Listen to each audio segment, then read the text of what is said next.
साहिब मैंने और आपने जिस पैगंबर सल्लल्लाहु अलैहि वसल्लम का कलेमा पढ़ा, उन्होंने इस उम्मत में 63 बरस गुजारे हैं और एक लम्हा भी ऐसा नहीं जवानों कि हुजूर ने हमें बुलाया हो, सारी जिंदगी हमें याद रखा।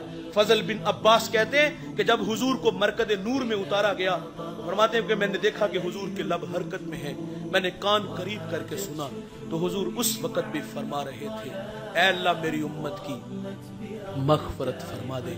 जवानों वो लम्हे याद कीजिए जब मेरे आका सल्लल्लाहु अलैहि वसल्लम पर आज़ाब की आयतें उतरी तो रंग मुतगय्यर हो गया। आप मजमा सहाबा से उठे और बाहर चले गए। सहाबा समझे शायद हुजूर किसी हाजत के लिए गए हैं, थोड़ी देर इंतजार किया, तशरीफ न लाए तो तलाश करना शुरू कर दिया। एक दिन, 2 दिन, हत्ता के तीसरे दिन का सवेरा तुलू हो गया। मिंबर उदास है, गलियां उजड़ गईं। जमाने ने बिलाल हबशी को मदीने की गलियों में चीखे मारते हुए देखा। सैयदा फातिमा रदी अल्लाह ताला अन्हा घर में गशी पर गशी आ रही है।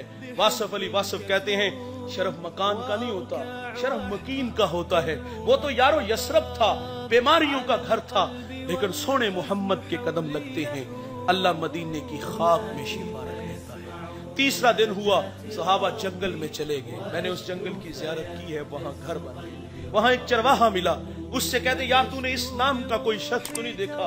रूमी उस गुफ्तगू को बयान करते, गुफ्त चोपा मरमुरा मालूम नेज़, मन नमी दानम मोहम्मद नाम केस, की कदर दानम के अंदर तीरा गार, जार मी नालत कसे लैलो नहार। वो कहते इतना मीठा नाम तो सुना ही पहली दफा है। हाँ इतना जानता हूँ, वो सामने गार देखते हो जिसका नाम जबले सला है, वहां एक जवान है जो सुबह भी रोता है, शाम भी रोता है। और कहता वो मेरी बकरियां देखो हल्का बनाए बैठी हैं, ना कुछ खाती हैं ना कुछ पीती हैं, जब वो रोते हैं तो ये भी रोती हैं। साहबा ने पूछा वो रोने वाला क्या कहता है? उसने कहा जब उसके लब हाय मुबारक खुलते हैं तो वो रब्बे हबली उम्मती की सदाएं देते हैं। बेजान जिस्मों में जान आई। सहाबा अंदर दाखिल हुए। आंखें क्या देखती हैं कि हुजूर की पेशानी नुकीले पत्थर पे झुकी है और रो रहे हैं, अपनी माइशत के लिए नहीं। और भाई अल्लाह फरमाता है महबूब आप कहो तो हम बत्थे मक्का को सोने चांदी का बना दे, अपने लिए नहीं आपके लिए। मेरे लिए अल्लाह से अर्ज कर रहे थे, ऐ अल्लाह मेरी उम्मत की मग़फ़िरत फरमा दे। सहाबा जब अंदर दाखिल हुए अर्ज करते आका सर उठाएं गुलाम आए हैं, अल्लाह उम्मत के साथ भला फरमा देगा। फरमाया उतनी देर तक अबू बकर सजदे से सर नहीं उठाऊंगा जितनी देर तक अल्लाह उम्मत के मामले में मेरे साथ कोई वादा नहीं फरमा देता। दोस्तों फिर सैयदा फातिमा रज़ी अल्लाह ताला अन्हा को खबर मिली, आप मदीने की औरतों को लेकर उस गार की तरफ बढ़ती हैं। सहाबा पीछे हटे, आप अंदर दाखिल हुए। अपने बाबा की पेशानी सजदे में देखी तो रोने लगे। कहा अबू बेटी आई है, जिगर का टुकड़ा आया है, फ़अजलसहा फ़ी मजलसिही, जिसके लिए मसनद बिछा देते थे, फातिमा आई है। हुजूर बेटी को भी यही फरमाते मुझे उम्मत की मोहब्बत रुला रही है। सुनो दोस्तों, जब हुजूर ने सजदे से सर ना उठाया तो फिर सैयदा अपने मालिक से अर्ज करती है, मालिक मैंने सुना है जब फकीरों और दुर्वेशों की दुआएं मुस्तजाब नहीं होती तो वो सरों से पगड़ियां उतार के ऐ अल्लाह तुझसे भीख मांगते हैं, फिर तुझे अपने बंदों पे रहम आ जाता है। अर्ज किया मालिक आज तेरे नबी की बेटी फातिमा जिस पर तूने ततहीर की आयतों को नाजिल किया है, मैं सर से दुपट्टा उतार के अपने बाबा की उम्मत के लिए तुझसे भीख मांगती हूँ। सैयदा का हाथ रिदा की तरफ बढ़ा।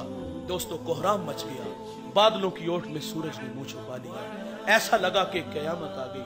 रूमी कहते फिर एक सदा उठी, पस निदा आमद जे यज़दा का रसूल, मन दुआए फातिमा करदम कबूल, घर तलब कर दी जमीन व आसमां, जुमला बख्श दे मशदर यकजमा।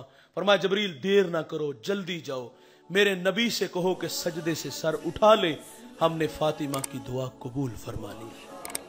जैसे आप कहोगे हम उम्मत से वैसे ही मामला फरमा देंगे। साहिब मोहब्बत कहते हैं अमल को आसान करती है, मोहब्बत दावा है अमल दलील है, गुलामी रसूल में मौत भी कबूल है, ये खोखले नारे हैं। इंतहाई माजरत से कहूंगा और मोहब्बत तो तकाजे चाहती थी, हुजूर रो रो के हमारे लिए दुआएं कर रहे हैं। अगर तखय्युलात की दुनिया में होता लगे 2 लम्हों के लिए खुद को खींच के उस गार में ले चलो, एक जानिब खुद को खड़ा कर लो, अपने रवैयों अपने किरदार की तरफ मैं और आप नजर दौड़ा के देख लें तो यकीन जानो नदामत के अलावा हमें कुछ भी नहीं नजर आता।